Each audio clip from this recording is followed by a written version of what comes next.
우리 하나님의 말씀 보겠습니다. 사도행전 2장입니다. 사도행전 2장 우리 14절에서 21절까지의 말씀입니다. 우리 다 찾으신 줄 알고 다 같이 함께 합독하시겠습니다. 베드로가 11사도와 함께 서서 소리를 높여 이르되 유대인들과 예루살렘에 사는 모든 사람들아, 이 일을 너희로 알게 할 것이니 내 말에 귀를 기울이라. 때가 제3시니 너희 생각과 같이 이 사람들이 취한 것이 아니라 이는 곧 선지자 요엘을 통하여 말씀하신 것이 일렀으되, 하나님이 말씀하시기를 말세 내가 내 영을 모든 육체에 부어 주리니 너희의 자녀들은 예언할 것이요 너희의 젊은이들은 환상을 보고 너희의 늙은이들은 꿈을 꾸리라. 그때 내가 내 영을 내 남종과 여종들에게 부어 주리니 그들이 예언할 것이요 또 내가 위로 하늘에서는 기사를 아래로 땅에서는 징조를 베풀리니 곧 피와 불과 연기로다. 주의 크고 영화로운 날이 이르기 전에 해가 변하여 어두워지고 달이 변하여 피가 되리라. 누구든지 주의 이름을 부르는 자는 구원을 받으리라 하였느니라. 아멘. 우리 4월 마무리하는 말씀입니다. 오늘 미리 정복한 베드로입니다.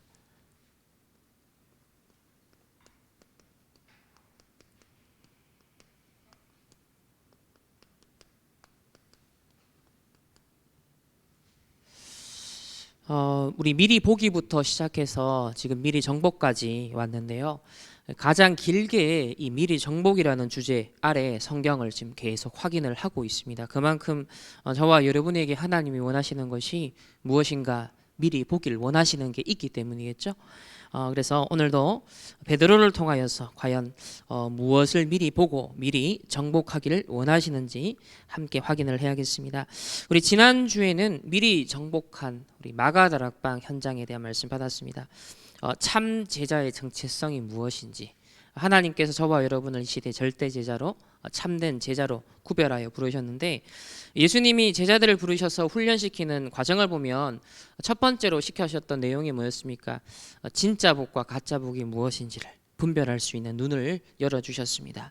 또 오직 복음이 안 되는, 아니면 절대 안 되는 이유를 계속 각인을 시켜주셨죠. 그리고 진짜 참된 제자는 이래도 저래도 그 조건과 상황 속에 내가 휘둘리는 것이 아니라, 사람 때문에 환경 때문에 좌지우지 되는 것이 아니라 상관없다라는 오직의 이 복음의 답을 가진 자들이었습니다. 그래서 참 제자는 절대 불가능한 것에 도전하라. 반드시 하나님의 뜻이고 반드시 이루어져야 될 일인데, 언젠가는 누구를 통해서든 이루어져야 될 그 일인데 막혀 있는 것, 멈춰져 있는 것, 정체되어 있는 것, 그것을 이룰 수 있도록 도전하는 참 제자가 되어야 될 것을 우리 결론적으로 말씀을 나눴습니다. 자, 오늘은 서론에서 미래의 흐름을 우리가 먼저 확인을 해야겠습니다. 오늘 베드로의 설교는 미래에 대해서 요엘 선지자가 앞서서 예언했던 것이 어떻게 성취되었는가에 대한 증인으로서 그 설교를 하고 있거든요. 그럼 저와 여러분이 이 시대에 듣고 있는 메시지를 통해서 훗날 하나님이 그때 선포하셨던 그 메시지, 그때 전도자를 통해 하나님이 이 말씀을 주셨는데 바로 이때를 위함이구나 라고 훗날 확인하게 될 시간표가 올 거예요. 따라서 그것을 두고서 먼저 미래의 흐름을 좀 확인해야겠습니다. 사람들이 미래에 관심을 예전부터 가졌습니다. 그래서 미래를 알기 위해서 주로 점수를 고대로부터 의지해 왔습니다. 동물점도 있었고 사람점도 있었고 여러 종류의 점술이 고대로부터 성행해 왔습니다. 사도행전 16장 16절에도 보면은 바울이 전도하는 선교하는 현장에서 누구를 만났죠? 점을 치는 이 귀신 들린 여종을 만났습니다. 많은 주인들에게 그런 이익을 주고 있었던 사람이었죠. 오늘날에는 이 미래학이라는 것이 한 20여 년 전부터 이제 많이 발전을 해서 아주 과학적 또 역사적, 또 학문적 여러 가지 데이터를 가지고서 이 미래학 분야가 많이 발전을 하였습니다. 그러다 보니까는 여기에 근거하여서 빅데이터가 있으니까 트렌드를 예측하는 거죠. 아, 사람들이 이렇게 생각하고 이런 가치관을 표방하니 아마 이런 것이 유행할 거야라고 미리 짐작하면서 그것을 마케팅 전략으로서 어쨌든 사람들의 주된 관심사는 나의 미래는, 그리고 우리 이 시대에 또 정말 우리 국가 미래의 흐름에 대한 관심을 다 가지고 있습니다. 하지만 그럼에도 불구하고 끊임없이 거대한 불확실성이 우리 앞에 늘 놓여 있다는 거죠. 많은 것을 예측할 수 있고 경험했던 과거의 데이터가 있음에도 불구하고 늘 우리의 현실 속에 우리가 나아가야 될 상황 속에서는 이 불확실성을 우리가 경험하게 되어집니다. 지금 많은 세상의 전문가들이 주로 얘기하는 게 뭡니까? 기후 변화를 얘기합니다. 지구가 이대로 가다가는 결국 소모되고 말 것이다. 지금처럼 자원을 소비하다가는 이산화탄소를 배출하다가는 반드시 이 기후 문제로 인하여서 큰 위기가 올 것이다. 여러 가지 음모론까지 포함해서 이 기후 위기가 대두가 되고 있습니다. 그리고 우리가 전혀 예상치 못했지만 코로나를 계기로 해서 이 팬데믹 전환기를 맞이하고 있습니다. 이미 변화하고 있었던 건데 빠르게 가속화되어서 10년 이상 앞당겨졌다라고 하죠. 그리고 계속됐던 문제지만 더 빠르게 양극화 문제가 심각해집니다. 부의 그래서 불평등에 대한 이슈가 계속 얘기를 하고 있고, 가진 자들은 더 많은 돈을 벌게 되고 못 가진 자들은 더 어려워지는, 또 인플레이션이 지금 극심해지는 그런 상황들, 여러 가지 원자재 값들이 또 올라가고, 그래서 향후 경제에 대해서 굉장히 어렵다, 부정적인 그런 예측들을 하고 있습니다. 자, 그러다 보니까 그 속에 많은 힘없는 개인들, 또 무능한 어떤 면에서는 낙오된 많은 사람들은 거기에 대해서 불평하고 불만하는, 자, 이런 특히 젊은 세대들이 앞으로 더 많이 생겨나겠죠. 그것이 정치화되어지면 이제 분노로, 어딘가의 사람들은 원인 전가, 절대 자기 탓을 안 하거든요. 창세기 3장의 인간은 자기가 잘못했다라고 인정을 안 해요. 그렇기 때문에 항상 아담도 보면 하와 탓하잖아요. 그러면서 하와가 보면 아담 탓하고 갑자기 헷갈리네. 그러니까 아담이 하와 탓을 합니다. 그러면서 결국 뱀, 이러면서 원인 전가를 계속 끊임없이 하는 창세기 3장 인간은 그렇다는 것을 볼 수 있죠. 그리고 또 세상의 큰 변화가 미국과 중국을 중심으로 해서 이제 패권 경쟁, 양분되어져서 패권 경쟁이 계속되고 있습니다. 그만큼 미국이 이제 쇠퇴했다는 증거겠죠. 이번에 러시아가 일으킨 전쟁으로 인하여서 이제 신냉전 질서가 잡혀가고 있습니다. 그만큼 국방비에 투자를 하지 않았던 나라들이 이제 유럽에 재무장을 하기 시작했고, 특히 변화를 지켜봐야 될 건 독일입니다. 독일이 1, 2차 세계대전 전범 국가로서 늘 수그리고 있었고 늘 위축되어 있었는데 이제는 달라졌죠. 분명한 명분이 생겼습니다. 이것이 이 독일이라는 나라는 옛날부터 주목해야 될 나라예요. 이거는 1, 2차 세계대전 이전부터도 이 독일 땅에서는 30년 전쟁이 일어나고 어마어마한 이 초토화되고 비극적인 전쟁들이 많이 일어났던 그런 항상 위험한 잠재성이 있는 곳이거든요. 그래서 독일이라는 나라 여러분 쭉 주목을 하셔야 됩니다. 거기에 지금 전 세계적 흐름을 보면 굉장히 이제 감정적인 민족주의에 호소하는 그런 메시지와 문화 흐름들이 많이 생겨나고 있습니다. 또 실제 전쟁이 일어나고 있고 곳곳에서 분쟁은 끊임없이 일어나고 있습니다. 이거는 이미 지금까지 되어 왔던 흐름인데 더 거대한 불확실성에 직면할 것이다. 이거는 제 얘기가 아니라 전문가들의 얘기입니다. 세 번째는 이제 전도자를 통해 주신 메시지는 2030, 2080 우리 랩런트들이 본격적으로 이제 주역으로 활동하게 될 시기는 바로 이 2030, 2080이다. 자, 이때는 아마 큰 후유증 시대가 될 것이다. 자, 이 부분이 아무도 주목하지 않는 부분이거든요. 어느 지금 불신자들도 뭐 기업, 정부, 심지어 이 미래학 분야를 뭐 이런 일반적인 얘기들은 위기다 얘기를 하지만 진짜 영적인 사실을 보면서 이 후유증 시대 이 부분을 얘기하는 학자나 전문가들은 없습니다. 그래서 이 부분은 주로 현실, 사실, 진실까지는 잘 다루고 있죠. 하지만 우리 랩런트들은 이런 객관적인 흐름을 파악하되 더 중요한 것이 항상 영적인 사실 그리고 하나님의 절대 계획 그것을 질문하면서 말씀의 인도를 받아야겠습니다. 자, 이 후유증 시대에 주로 실제로 지금 확인할 수 있는 것은 지난 몇 년 동안 자, 영끌 B2 한 사람들 많습니다. 특히 20, 30대들 굉장히 많습니다. 그리고 가상화폐 시대, 암호화폐 시대 이건 앞으로 계속 되어질 것이고요. 그 중에는 진짜 뭐 거부가 되는 사람도 있겠지만 또 다수의 많은 사람들이 벌써부터 빚을 많이 져서 유지가 안 되는 파산 선고하는 사람들도 특히 20, 30대 층에서 많아지고 있습니다. 자, 그러다 보니까 도피하는 방식이 어딘가에 빠져들죠.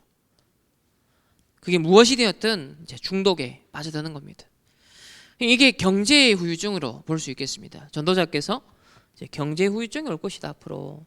이게 B2 영끌 하기 전에 세계대학 수련회 때 말씀하셨던 거예요. 2020년 2월 달에 하신 메시지가 앞으로 경제 후유증이 온다. 근데 B2 영끌 분위기는 2020년 후반부터 들끓었단 말이에요. 그러니까 항상 하나님은 전혀 그게 보편적인 흐름으로서 감지가 안 되고 있음에도 불구하고 말씀을 통해서 경제 후유증이라는 것이 온다라는 말씀을 저는 듣고 어떻게 올까? 그러다 보니까는 이제 미리 저희들이 경제 포럼에 대해서 또 책을 함께 보고 나누었던 계기가 될 수 있었던 거예요. 근데 아니나 다를까 몇 달 뒤부터 굉장히 막 영끌 비투라는 현상이 사회적인 문제시되는 정도의 또 이 가상화폐에 막 사람들이 중독될 정도로 그 투자조차도 이제는 투기가 되는 그런 중독성을 띠는 그런 상태가 되어가는 것을 확인했습니다. 그러니까 사기꾼들이 지금 굉장히 많은 기승을 부리고 있죠. 자, 그렇지만 더 중요한 것은 이 이면에 바로 네피림 세력이 있습니다. 접신운동, 명상운동하는 3단체의 네피림 서밋들이 있다는 것이죠. 그들이 한결같이 지금 이 흐름을 배후에서 조종해 오고 있습니다. 그리고 사람들로 하여금 점점점 병들게 하는 흑암 문화를 통해서 각인시키고 뿌리 내리게 만들고 완전 삶으로 운명으로 굳어지게 만드는 흑암 문화를 통해서 대다수의 이제 무지몽매한 대중들을 이끌어가고 있습니다. 이게 앞으로 3단체의 후유증이다. 3단체 후유증이다. 얘기를 하셨고요. 세 번째는 자, 우리 알파고 이후로 인공지능이 벌써 수천 배 성능이 업그레이드가 되었습니다. 알파고도 대단하다 사람들이 그랬거든요. 지금은 인공지능이 어느 정도까지 지금 왔냐면 그 능력이 수천 배까지 지금 대기업들이 발전시켜 나가고 있거든요. 그러니까 이런 것들이 이제는 우리 사람과 경쟁해야 되는 그리고 이걸 이제 이용하지 않으면 활용하지 않으면 안 되는 그런 상황이 되었습니다. 또 코로나로 인하여서 디지털 시대가 가속화되고 모든 분야에서 이 디지털 전환이 빠르게 일어났죠. 그래서 앞으로 산업도 모든 분야도 교육도 이 디지털과 병행하지 않으면 혹은 완전 이 디지털로 넘어가지 않으면 안 되는 그런 시대가 온다라는 것이죠. 그래서 유 목사님 지금 뭐 택배다 뭐 물류다 이게 기업들이 엄청나게 빨리 지금 이 부분에 준비를 하고 있는데 법이 못 따라가고 있고 정치인들이 그 부분을 전혀 못 따라가고 있다. 빨리 갱신해야 된다. 이제 그런 얘기를 어제도 하셨던 겁니다. 자, 이런 시대에 분명히 4차 산업 시대 후유증이 온다. 4차 산업에 따른 후유증이 분명 옵니다. 왜? 여기에 적응하지 못하는 사람들도 있겠죠. 그리고 여기에 경쟁력이 갖추지 못한 사람들도 있겠죠. 그러면서 사람들이 이 비대면이라는 것, 디지털이라는 세계 속에 더 익숙해지고 그쪽에 사람들이 가다 보면 결국 인격적인 부분들, 영적인 부분들, 자, 이런 것들이 점점 소외가 되는 문제가 되어질 것입니다. 그렇기 때문에 전도자가 다방면으로 이 후유증 시대에 대해서 앞서 예고하셨는데 시대의 흐름을 우리가 조금만 더 들여다보면 충분히 그럴 수밖에 없는 사실적인 부분들을 확인할 수 있습니다. 자, 이런 걸 두고 오늘 베드로의 설교를 한번 주목할 필요가 있습니다. 이 베드로의 설교는 자기 설교를 한 게 아니었거든요. 뭐였습니까? 예언된 말씀이 지금 이렇게 성취가 되었다라고 증거한 것입니다.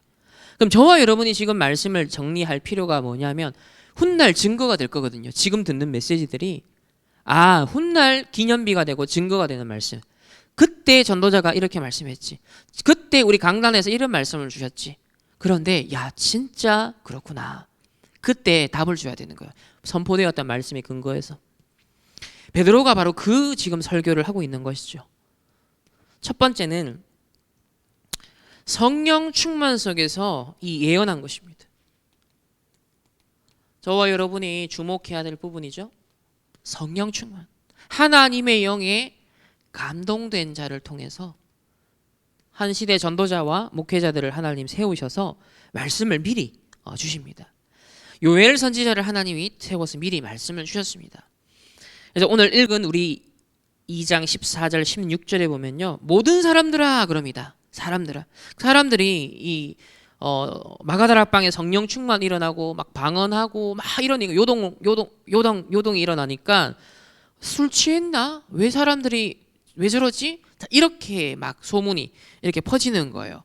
그러니까 수습을 하기를 유대인들과 예루살렘에 사는 모든 사람들아, 이 일로 너희로 알게 할 것이니 내 말에 귀를 기울이라. 내 말에 귀를 기울이라. 집중하라 라는 것이죠. 사람들이 취한 것이 아니라 이는 곧 선지자 요엘을 통하여 말씀하신 것이 일렀으되, 미리 주신 말씀이 이렇게 성취가 되었다. 그러니까 여러분들이 이때 말씀에서 예언한 것, 미리 말씀하신 것에 근거한 나의 말이 나와야 됩니다.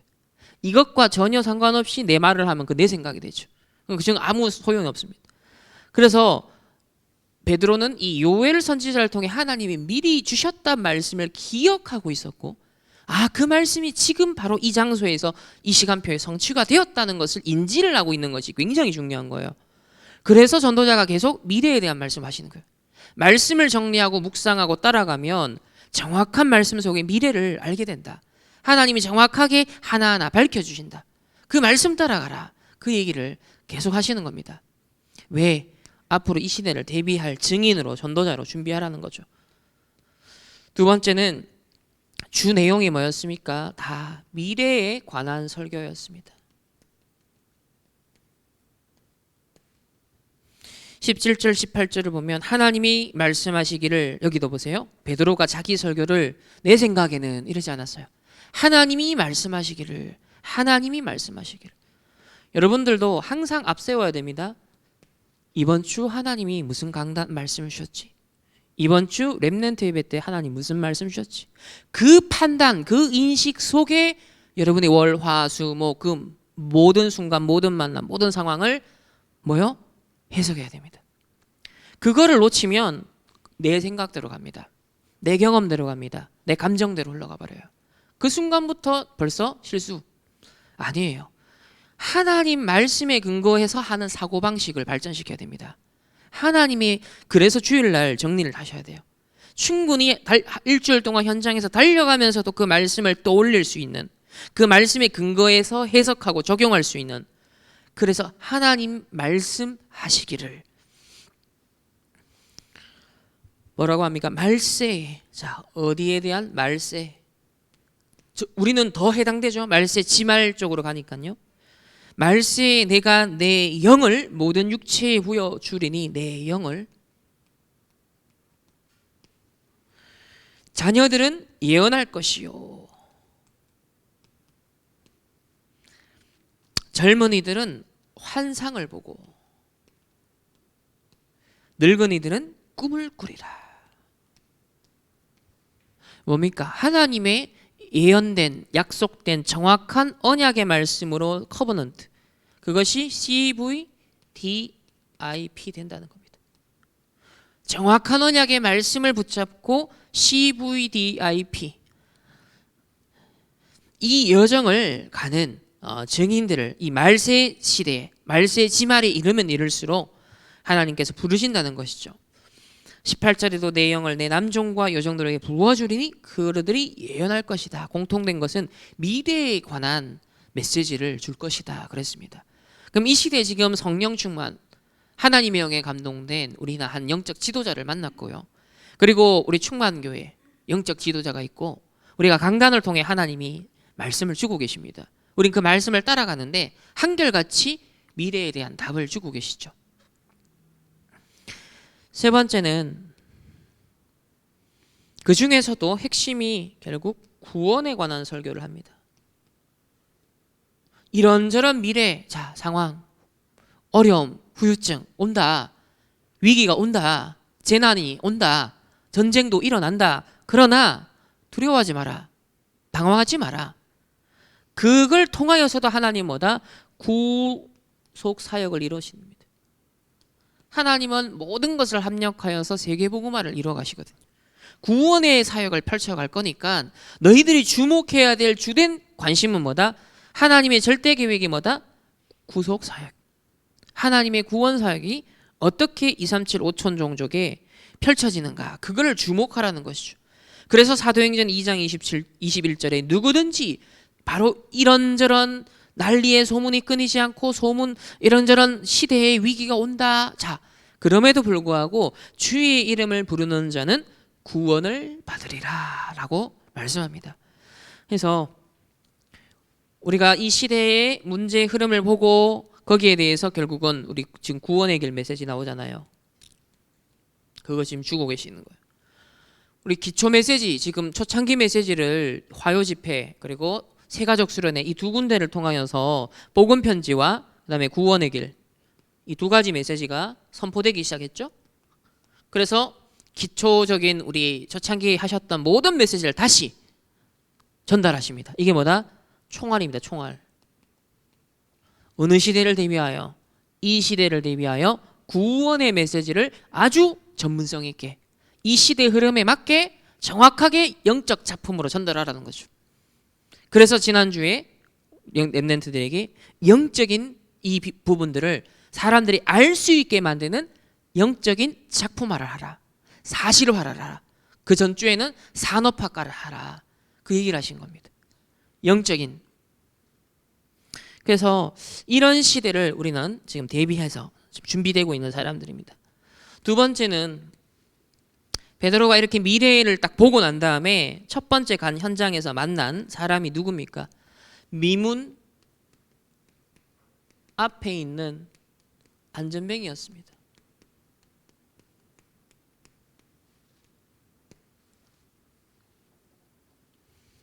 이 안전뱅이의 특징은 나면서부터 안전뱅이였습니다. 나면서부터 안전뱅이. 이건 뭐죠? 평생의 운명을 말합니다. 바꿀 수 없는 절대 불가능한 운명을 말합니다. 3장 2절 한번 보시면 이렇게 나옵니다. 나면서 못 걷게 된 이 일을 사람들이 메고 오니 이는 성전에 들어가는 사람들에게 구걸을 하기 위하여 날마다 미문이라는 성전 문에 두는 자라. 나면서부터 못 걷는다 그랬고요. 그리고 성전에 오가는 모든 사람들이 압니다. 모든 사람이 아는 사람이에요. 그리고 날마다 미문이라는 성전에 두는 자다. 날마다.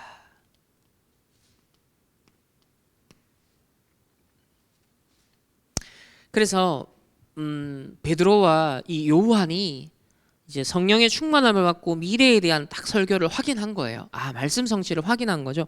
그 확신 속에서 드디어 가게 된 그 현장이 뭐였냐면 이 안전뱅이였는데 여기서 뭘 본 겁니까? 오직을 본 겁니다.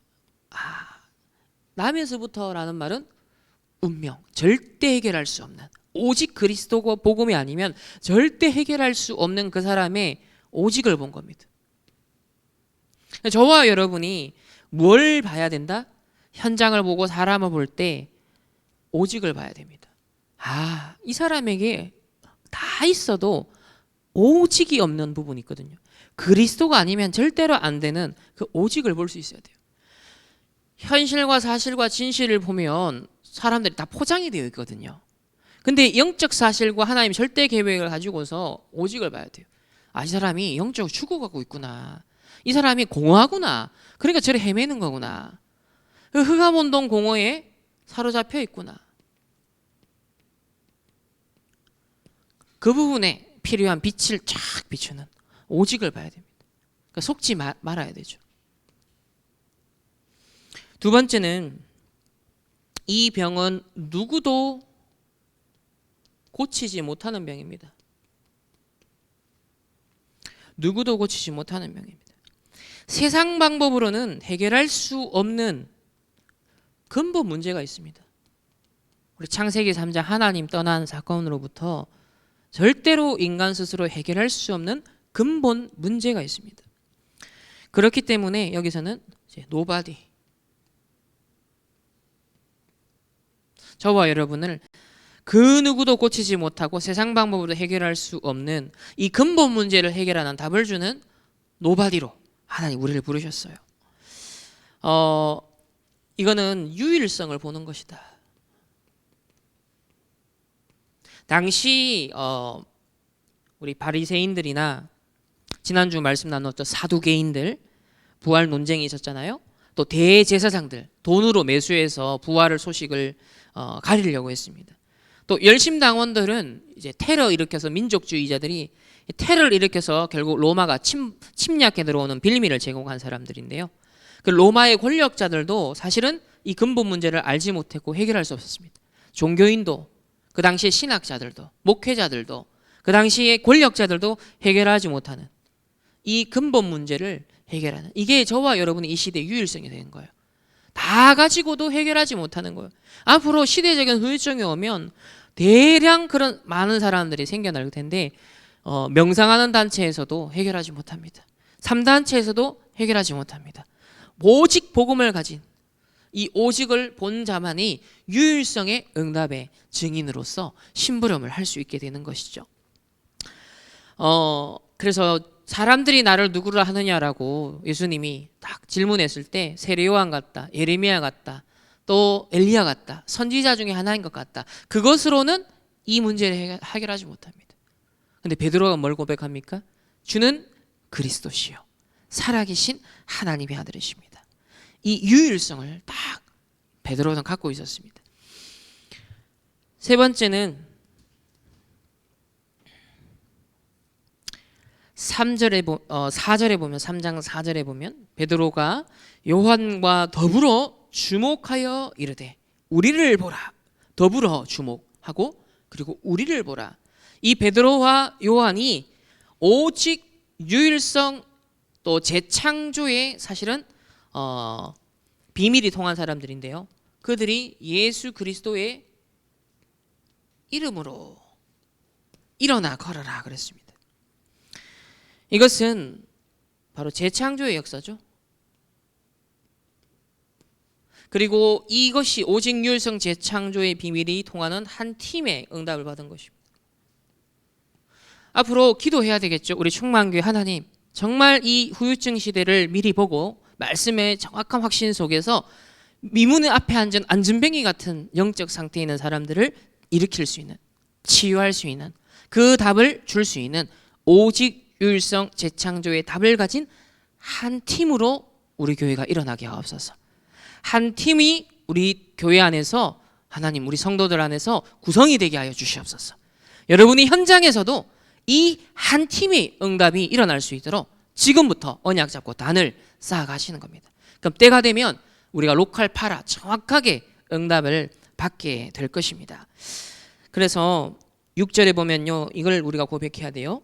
베드로가 이르되 은과 금은 내게 없거니와 내게 있는 이것을 내게 주노니 나사렛 예수 그리스도 이름으로 일어나 걸어라 하고.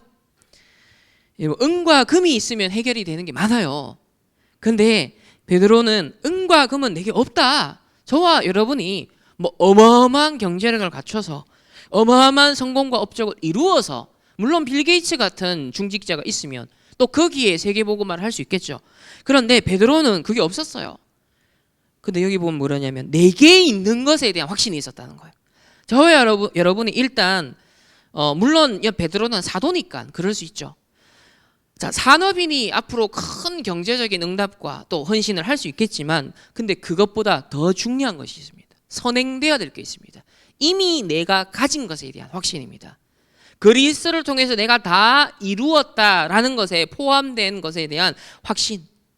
아, 복음 안에 다 있구나. 이 복음이 완전하신 것이구나. 이 복음이 정말 이 시대의 답이 되겠구나. 여기에 대한 자기 확신이 분명히 있어야 됩니다. 사실 우리가 전도는 내가 확신이 없으면 전도할 수 없거든요. 내게 좋은 약은요, 체험하면 반드시 소개합니다. 다단계가 왜 대박을 터뜨리죠? 내가 체험해서 몸에 좋은 걸 느끼면 반드시 소개합니다. 반드시 사람들을 안내합니다. 맛을 봤기 때문에, 확신했기 때문에. 복음이 여러분 다단계 제품보다 못하면 안 되겠잖아요. 그리스도가 다 이뤘다는 것에 대한 확신이 다단계에서 파는 그 제품보다 못하다는 건 말이 안 되잖아요. 그 확신보다, 그 체험보다 여러분 더 확실한 체험과 맛을 봐야 된다는 거예요. 그런 여러분 복음에 확신이 있는 증인 되시기를 예수님의 이름으로 축복합니다. 이 그리스도가 십자가에서 다 끝내셨는데요, 참 제사장으로서 하나님 만나는 길을 여시고 참 제사장으로서 우리 죄와 사망의 법에서 우리의 운명을 해방시키시고, 그리고 하나님의 무한한 사랑을 베푸시고 적용하시고 우리를 의롭다, 의인이다 라고 칭해 주셨습니다. 그리고 참된 선지자로서 하나님 떠난 우리의 운명을 하나님 만나는, 완전 사망에서 생명으로 옮겨지는, 그 세상의 것으로 늘 결핍을 느낄 수밖에 없고 굶주릴 수밖에 없는데, 그리고 늘 갈증을 느끼고 무화과 나뭇잎 치마로 나를 가릴 수밖에 없는데 뭐죠? 더 이상 목마르지 않고 배고프지 아니한 영원한 생명의 떡, 생명수고 되시는 그리스도, 참된 선지자. 그러니까 만왕의 왕으로 오셔서 요한일서 3장 8절에 마귀를 완전히 멸하셨다라고 말합니다. 그래서 고린도전서 15장 57절에 뭐라고 말씀합니까? 우리 주 예수 그리스도로 말미암아 우리에게 승리를 주시는 하나님께 감사하노니 그랬습니다. 승리를 주시는 이 그리스도께 여러분 확신하시길 바랍니다. 이 그리스도께 든든히 뿌리 내리시길 바랍니다. 그래서 오늘도 이 그리스도의 이름으로 승부수를 거는 거예요.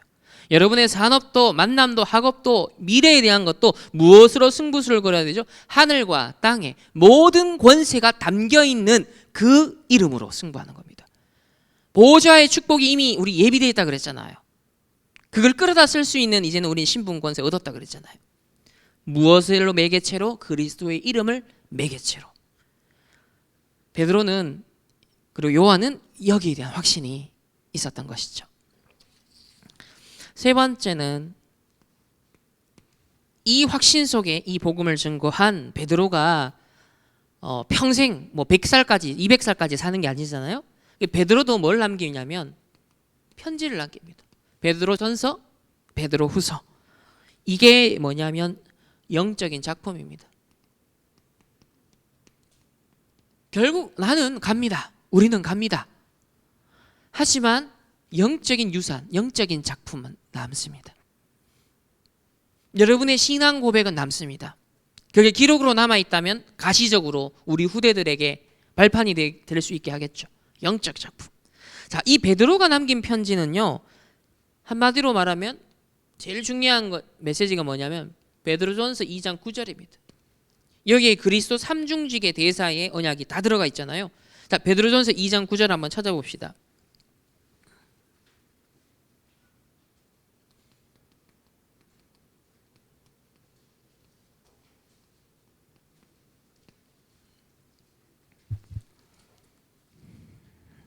자, 다 같이 함께 고백하겠습니다. 시작.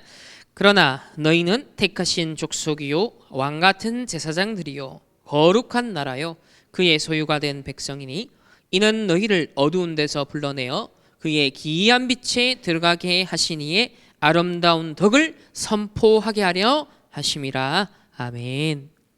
그래서 첫 번째로 왕 같은 우리 렘넌트, 두 번째는 제사장 같은 렘넌트, 세 번째는 선지자 같은 렘넌트. 현장에서 저와 여러분이 이 그리스도 삼중직의 역할을 대리 수행하는 겁니다. 원래 하나님의 형상대로 지원받았다라는 것 자체가 왕을 의미합니다. 정복하고 다스리는 처음부터 우리에게 이런 신분 권세를 주셨어요. 그래서 아담이 사실은 왕적이고 제사장적이고 선지자적인 역할을 에덴 동산에서 수행하도록 주셨던 겁니다. 그런데 그걸 잃어버린 거예요. 하나님의 형상을 잃었다는 것은 원래 주신 삼직을 놓친 것입니다. 그래서 그리스도께서 오셔서 잃어버린 삼직을 다시 복구시킨 거예요. 완벽하게. 그럼 저와 여러분에게 이걸 전달하신 거죠. 하나님의 형상 회복, 잃어버린 에덴의 회복, 그게 바로 그리스도 삼중직의 대사로 현장에서 그 역할을 하라는 겁니다. 뭐예요? 흑암과 저주와 재앙에 지금도 사로잡혀 후유증에 앞으로 영육간에 병드는 사람들에게 이 역할을 하는 우리의 존재가 되어야 된다. 그런 교회가 필요하다라는 것이죠. 그래서 플랫폼이 필요하고 파수 망대가 되어야 되고, 그리고 안테나로 세워져야 된다. 237 나라 5천 종족을 향하여서 재앙을 막는, 거기에 정확한 복음을 심부름할 수 있는 이런 교회가 되고 우리들이 돼야 된다라고 말씀합니다. 영적 작품이 우리 렘넌트들의 마지막 사명이다. 지난주에 말씀했습니다. 마지막 사명이다. 그래서 영적인 것은 눈에 안 보이잖아요. 사람들이 알지 못하는데 그것을 사람들이 알도록 그거로 작품을 만드는 것이다. 그게 글이 됐든 영상이 됐든 여러분이 산업이 됐든 작품으로 남겨야 된다. 그래서 기도 속에서 여러분 의미를 찾아야 돼요. 내가 오늘도 왜 예배를 드리는가? 내가 왜 이 시대의 중직자로, 산업인으로, 렘넌트로 부름받았는가? 왜 전도자로 부름받았는가? 왜 다락방 전도 속에 우리가 있는가? 왜 우리가 이런 누명 쓰는 그 역사적 흐름 속에 있었는가? 의미를 찾아야 됩니다. 그게 뭐냐면 기도고요. 그리고 항상 육신적인 것, 세상적인 것 그보다 더 빠르게 먼저 영적인 것에 대한 인식이 있어야 됩니다. 내 영혼이 잘된 같이 범사가 잘 되고, 이 영적인 것을 놓치면서 여러분 아무리 육신적인 거에도 소용이 없어요. 내 영혼이 잘된 같이 범사가 잘 되고, 그 영적으로 하나님과 통해야 나름 모든 것들이 다 살아납니다. 그 의미를 먼저 묵상하고 영적인 것을 먼저 집중을 해라. 자, 이렇게 되어져야 눈에 보이지 않는 영적인 것이 결국은 작품이 된다. 제가 이번 중대원에서 강의한 내용의 핵심입니다. 이 시대에 우리가 해야 될 역할이 있다면 영적인 세계를 드러내는 사람, 영적인 배경과 권세가 무엇인지를 알고 이 시대 앞에 설명할 사람, 그 당위성을 정말로 제대로 앞으로 드러내야 될 사람, 그게 우리의 역할입니다. 그렇기 때문에 우리의 사명, 영적인 것을 사람들이 알도록, 영적으로 무지하고 영적으로 관심 없지만 사람들이 그 영적 세계를 사람들로 하여금 알도록 만드는 것, 그게 우리의 이 시대의 마지막 사명이다. 그 영적 작품 남겨라 얘기를 하신 거예요. 그래서 흑암 결박권, 천사동원권이 전부 다 보좌와 관련된 것이고, 이 영적 세계의 가장 핵심인데 우리 다락방이 2단 공격을 받은 핵심 내용이 거기에 있는 거예요. 신학자들이 무지한, 오늘날 교회가 무지한 가장 영적 세계. 그러나 이 시대는 전쟁의 배경도 사단, 이 시대 사람 중독의 배경도 사단, 4차 산업과 3단체 네피림 운동 배경도 사단과 흑암의 역사거든요. 명상운동 배경도 전부 다 뭐요? 귀신, 흑암, 악령의 역사거든요. 전부 다 이 시대에 일어나는 후유증도요. 지금 패권 전쟁이다. 여러 가지 팬데믹 전환 속에서 사람들이 병들어가는 분쟁, 학살, 그 배후의 역사들이 전부 다 뭡니까? 전부 다 흑암 역사 아닙니까? 그것 때문에 상처 입어서 서로 분쟁하고 이간질하고 그것 때문에 눈물 흘리고 그거 다 뭡니까? 전부 다 흑암 역사 아닙니까? 그것 때문에 원수를 갚아야 되고 전부 다 흑암 역사거든요. 그 흑암의 역사를 꺾을 수 있는 권세를 우리에게 주신 거예요. 그러니까 영적인 것을 사람들이 놀라서 앞으로 전 세계가 어려움이 옵니다. 그렇기 때문에 저와 여러분 보좌의 축복을 가지고서 영적인 것을 통제할 수 있어야 돼요. 3단체가 4차 산업을 통해서 전 세계를 통제하려고 하겠지만 저와 여러분은 그걸 넘어서서 영적 세계를 컨트롤할 수 있는 사람 되어야 됩니다. 그 정도의 확신이 있는 사람 돼요. 왜? 그걸 통해서 앞으로 각종 가정에서도 문제가 일어나고요. 후대에도 문제가 일어나고요. 산업에도 정치에도 각 국가 간에도 그것 때문에 문제가 일어나거든요. 근데 이 영적인 것을 여러분이 확신하고 움직일 수 있는 그 전도자가 그 확신이 있는 분이에요. 제가 이때까지 30년 이상을 지켜보면서 느낀 건 딱 그 한 가지입니다. 저분은 저 세계를 진짜 믿고 움직이고 있구나. 그리고 그걸 할 수 있는 제자를 남기는 것. 그게 지금 마지막 미션으로 준비하고 있는 거거든요. 결론입니다. 그래서 결론을 이렇게 하셔. 기도 24로 나를 보좌와라. 나를 보좌와라. 기도 24로 나를 보좌와라.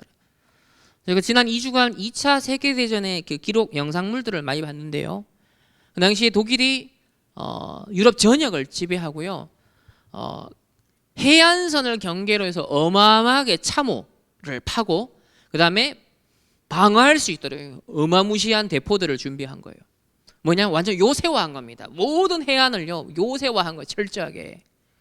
하나님 이 시대 저와 여러분이요 하늘과 통할 수 있도록 보좌화하기를 원합니다. 완전 영적 요새화하기를 원해요. 사단과의 한판 영적 싸움 할 수 있는 이 예수 그리스도 이름의 권능을 실제로 누리고 거기에 참여하는 자들로 그것을 마음껏 휘두를 수 있는 자들, 영적 보좌화하라. 누구를? 나를. 그 복음 빼놓고 기가 막힌 전략을 쓴 나라가 있습니다. 그게 북한입니다. 완전 복음과 반대되는데 전략은 기가 막히게 성경적인 전 인민의 요새화. 완전 성경적 전략이거든요. 우리 다락방 평신도들의 뭐예요? 요원화. 전국토의 요새화. 전 인민의 뭐예요? 뭐 군사화인가요? 하여튼 그런 것들 있잖아요. 에? 에? 아, 간부화. 맞습니다. 와, 깨어 있으시네. 전 인민의 간부화. 맞습니다. 전 인민의 간부화. 전 국토의 요새화. 이게 맞거든요. 기가 막힙니다. 그 나를 보좌화해야 됩니다. 우리 교회를 보좌화해야 됩니다. 우리 다락방 전도운동이 이 시대의 최후의 보루입니다. 이 시대의 전쟁에 앞으로 재앙의 미래를 두고 최후의 보루예요. 그래서 후유증 시대를 실제 대비하는 영적 그릇을 우리가 준비를 해야 되는데 우리 지난주에 강단을 통해 베드로전서 1장 3절부터 쭉 뭐라고 얘기를 했습니까? 그리스도가 죽은 자 가운데서 부활하심으로 우리를 거듭나게 하사 산 소망이 있게 했는데 4절에 썩지 않고 더럽지 않고 쇠하지 아니하는 유업을 있게 하시나니 그것이 어디에 간직되어 있다? 하늘에 간직하신 것이라. 보좌에 간직되어 있다. 그럼 보장된 그 하늘에 간직된 우리의 유업, 우리의 영적 자산을 나중에 천국 가서 그때 누린다? 아니죠? 보좌와에서 역사하시는 그리스도와 함께 우리는 지금 누리는 것이다. 그래서 골로새서 3장 1절에 뭐라 그랬습니까? 너희가 그리스도와 함께 이제 살리심을 받았으면 위의 것을 찾으라 라고 하신 거예요.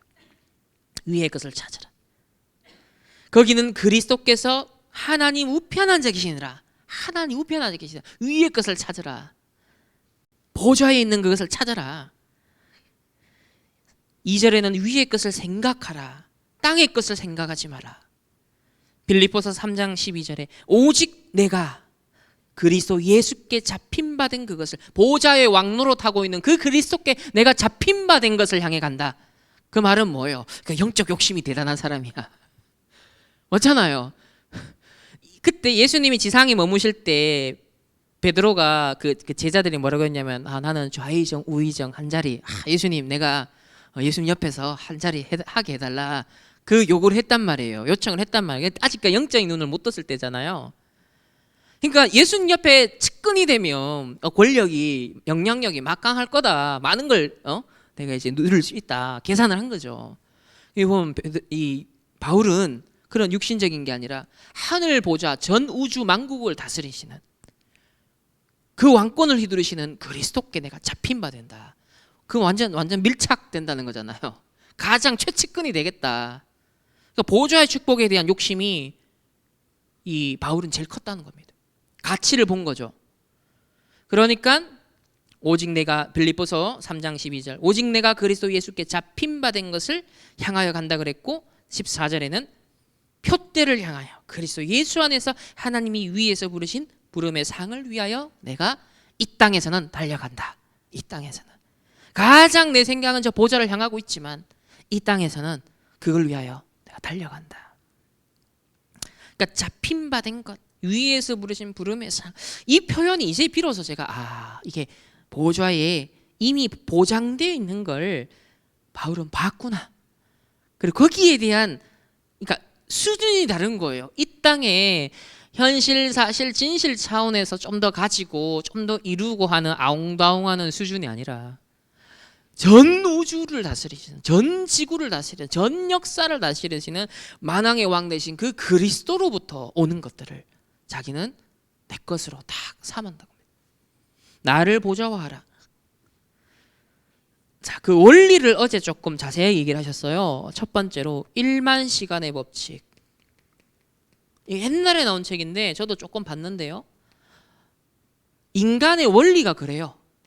뭔가 한 가지, 한 우물을 파고 하나를 집중하고 연습하면 달인이 되는 겁니다. 근데 최소한 기준이 뭐다? 1만 시간에 집중하는 겁니다.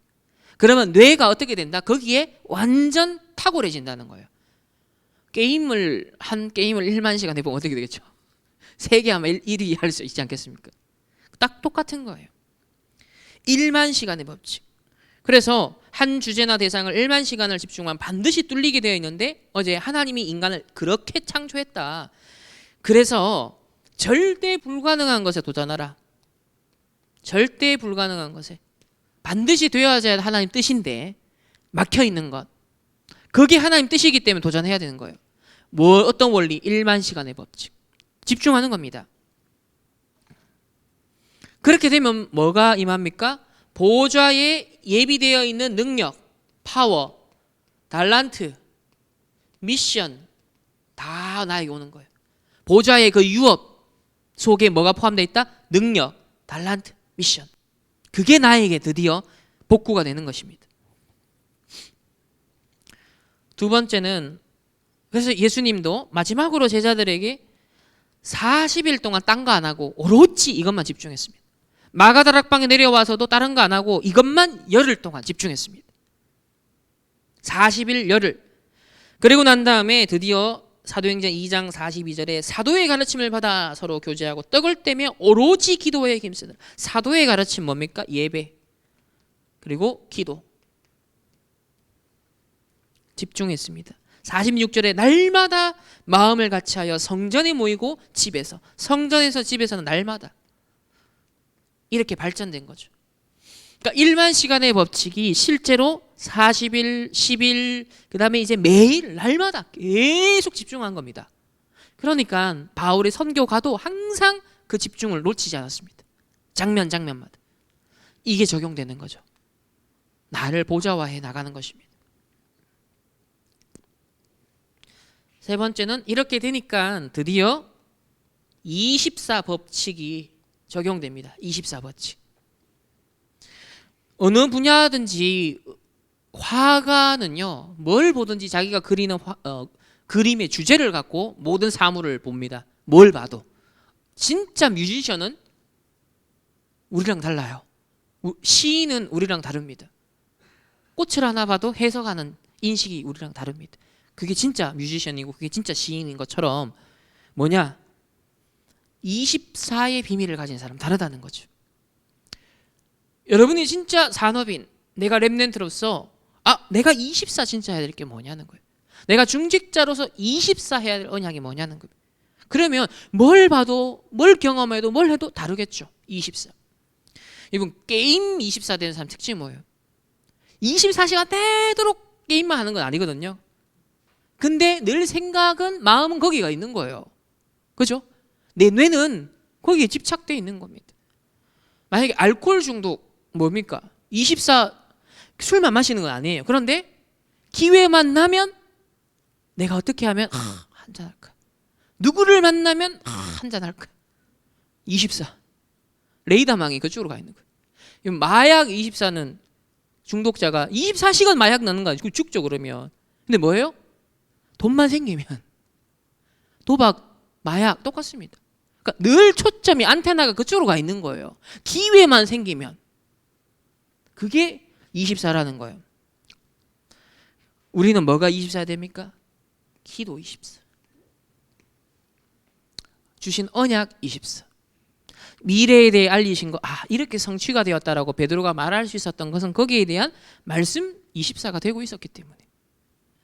사람들을 막 흥분해서 마가다락방 역사 일어나는데도 언약 24가 되고 있었기 때문에 지금 흥분할 때가 아니야. 정신 차려. 요엘 선지자가 말했지 않냐. 근데 그게 지금 성취되는 그 현장 아니겠냐. 정확한 분별력을 가지고 있었습니다. 나를 보좌와라. 그래서 지금 모든 메시지의 한결같은 결론은 이거잖아요. 393 보좌기도. 이게 성경 전체 요약입니다. 결국은 3은 뭐예요? 성삼위 하나님. 이미 그 성경 얘기잖아요. 성삼위 하나님의 비밀. 성부, 성자, 성령. 그분이 지금도 말씀과 기도와 전도, 구원의 역사로 역사하시잖아요. 그걸 갖고 나에게 역사하시니까 오력으로 하나님 역사하옵소서. 그 3, 그 9는 뭡니까? 보좌의 축복, 보좌의 능력 아닙니까? 우리에게 뭘 주셨다? 3가지 초월. 보좌의 배경, 그리고 난 다음에 시공간 초월, 237의 빛. 3가지 생명을 주셨다. 하나님의 형상을 우리에게 주셨고, 생기를 불어넣으셨고, 에덴 동산에 원래 정복할 수 있는 축복을 주셨습니다. 그리고 나와 교회 현장에 전무후무한 응답을 하나님이 주셨습니다. 나아가서 237 5천 종족 복음할 정도로 70나라 70현장 70제자 삼을 수 있을 만큼 하나님 3시대, 우리 교회가 이제 담임 목사님, 또 우리 중직자, 렘넌트, 부교육자 전체가 함께 일어나 교회를 살리고 현장과 시대를 살릴 수 있도록 그런 3시대를 하나님이 예비하셨다. 결국 세계복음화죠. 성삼위 하나님으로부터 세계복음화. 성경 이야기 아닙니까? 구약과 신약 전체 얘기.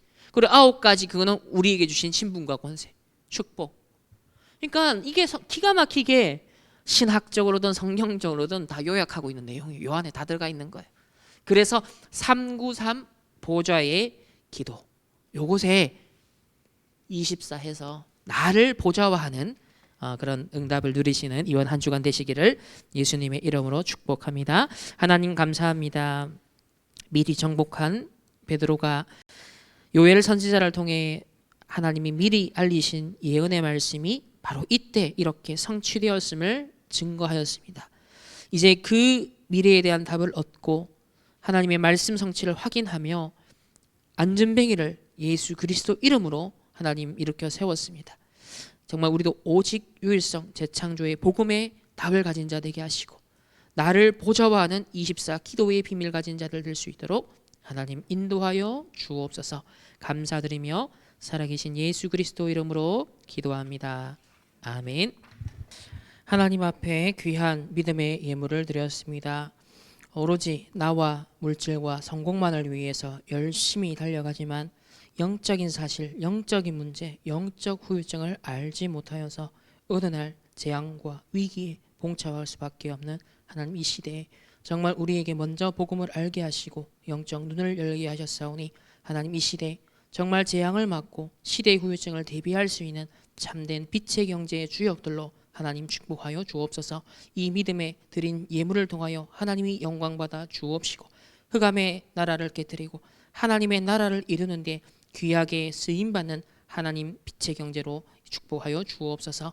하나님, 정말 베드로가 정말 미리 요엘 선지자를 통해서 주셨던 말씀 성취에 대한 증인이 된 것처럼 이 시대에 우리가 듣고 있는 말씀의 증인으로 훗날 서길 원하오니 이미 우리에게 주신 그리스도의 이 이름에 보호자의 능력에 정말 확신 가진 증거 있는 하나님의 사람들을 되게 하여 주옵시고 앞으로 많은 시대적 후유증을 해결하고 치유할 수 있는 우리 충만교회가 되어줄 수 있도록 축복하여 주옵소서. 이번 한 주간 흩어지는 모든 현장 속에 있는 그 현장이 보좌화의 현장이 되게 하여 주옵시고 무엇보다 기도 24 속에 정말 나를 보좌화하는 응답을 누리는 주의 백성들 렘넌트들로 축복하여 주옵소서. 지금은 우리 주 예수 그리스도의 은혜와 하나님의 무한한 사랑하심과 성령 하나님의 내주 인도 역사하심이 나를 보좌화하길 원하는 모든 하나님의 백성들 개인과 만남과 가정과 업과 흩어지는 모든 현장 위에 이제로부터 영원토록 항상 함께 있을지어다. 아멘.